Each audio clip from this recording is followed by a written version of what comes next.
2nd, 1988, a graduate student at Cornell University by the name of Robert Morse released a program which would irrevocably change the landscape of the internet. It was a worm, but it was not the first piece of malicious software, or even the first worm. It was, however, the most destructive program of its time. Allegedly, Morse had only created the worm to gauge the depth of the internet, but as a supposedly unexpected consequence of the code, a single machine could be infected multiple times, and each new time would slow the machine down until it was unusable. The internet had to be partitioned, regional networks disconnecting from the NSFNet backbone in order to prevent recontamination as they cleaned themselves. Morse would later be found guilty of the first felony conviction in the U.S. under the 1986 Computer Fraud and Abuse Act. The U.S. Government Accountability Office put the cost of the damage between $100,000 and $10 million. The Morse worm itself still exists today, its source code trapped on a floppy disk in the Boston Museum of Science, and Morse himself has gone on to co-found a couple successful startups, earn his PhD at Harvard, and become a professor at MIT. Although much has changed in the cybersecurity in the last few decades, the majority of today's hackers are still motivated by the same curiosity as Morse, not only wanting to test the security systems currently in place, but also to test themselves. Approximately 59% of security incidents reported by businesses were declared as nuisance events, so far yielding no major negative impact on the organization's privacy or its systems. Many of the people who are responsible for today's cybersecurity threats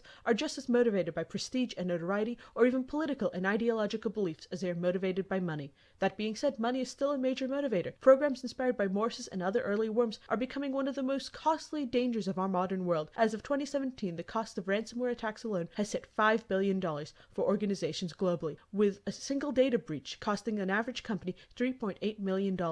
And the threat only seems to be growing, as most experts predict the cost of ransomware attacks to exceed $11.5 billion by 2019. And that is a rather tame estimate, as attacks are only increasing. Currently, phishing is the most common means of delivering malware, with 72% of organizations surveyed reporting experiencing phishing. And considering that 1 in every 131 emails contains a form of malware, that's hardly surprising. Although in some cases, a malware delivered through phishing can be similar to Morse's worm by causing a distributed denial-of-service attack, which can lock down a company's whole network and hold it for ransom, advanced persistent threats are becoming a more common issue. Unlike DDoS attacks, advanced persistent threats are designed to go unnoticed for months, years, or even indefinitely. These are sometimes called spyware or passive attacks, and are used by hackers to gather data, passwords, or other forms of sensitive information. As passive attacks are becoming increasingly common, they can only become more dangerous in the permeating Internet of Things, and very connected systems like transportation, healthcare, and education networks are potentially the most vulnerable and the most destructive targets available. Because of this, many experts expect such institutions to become targets of cyber attacks in the coming years. Another more surprising target is the field of cybersecurity itself.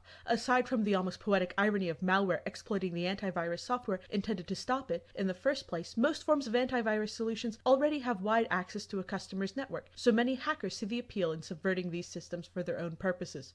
Of course, industries and organizations are not the only target. Actually, one of the largest predicted threats of 2018 is cryptojacking, which targets everyone. Unlike most forms of malware, the victim does not even have to download anything. Instead, it is embedded in a web page. Simply opening the site will allow the visitor's computer to be used to mine for cryptocurrency, oftentimes deteriorating the performance of the computer itself, as more and more storage space is used by the browser while mining.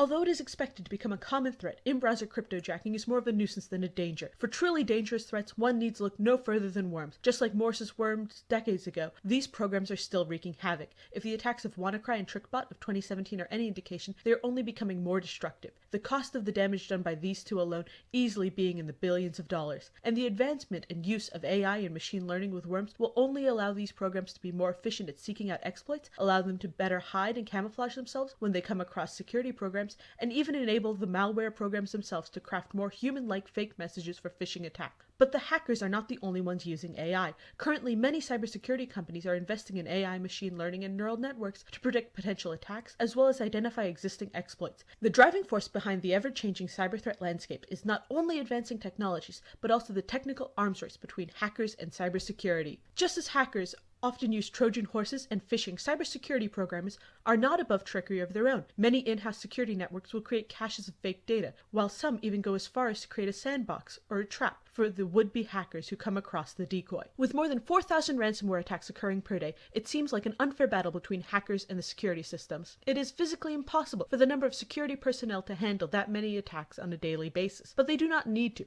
Instead, they are working to make the systems themselves smarter, training systems to detect suspicious activity through endpoint detection and response, monitor the type, size, origin, destination, and contents of data packets using network traffic analysis, and utilize real-time change auditing solutions to detect and respond to privilege abuse and other suspicious behavior. Machine learning and neural networks are proving essential in the development of these tools. The models and simulations are key in training these systems. Despite the many advanced technologies that are being put into place by both hackers and security, some of the best methods for keeping companies and individuals safe are quite simple. Training employees to be aware of and alert for attacks is crucial. All employees should be able to identify and report spear phishing attempts, and be suspicious of any email received with a link or document attached. As simple as this sounds, email is currently the top delivery vehicle for malware. Training like this could have prevented 24,000 incidents of phishing in 2016 alone. For similar reasons, multi-factor authentication is becoming commonplace in most businesses. As it has become impossible to create a truly secure password, multi-factor authentication provides another layer of security, requiring an employee or customer to verify login attempts through a secondary personal device. The cyber threat landscape has changed a lot from the 80s, when the greatest dangers were novelties and unintended mistakes. Today's dangers are much more purposeful and vicious. Because of this, a general data protection regulation will come into effect on May 25, 2018, which will hold companies responsible for maintaining a certain level of security for the sake of their customers. But it is predicted that 80% of companies will fail to comply with the regulation, and 50% of those companies will be voluntarily failing to comply on the grounds that the cost of compliance outweighs the risks. But with attacks not only growing in number, but also in sophistication and strength, this risk may prove far more costly than predicted.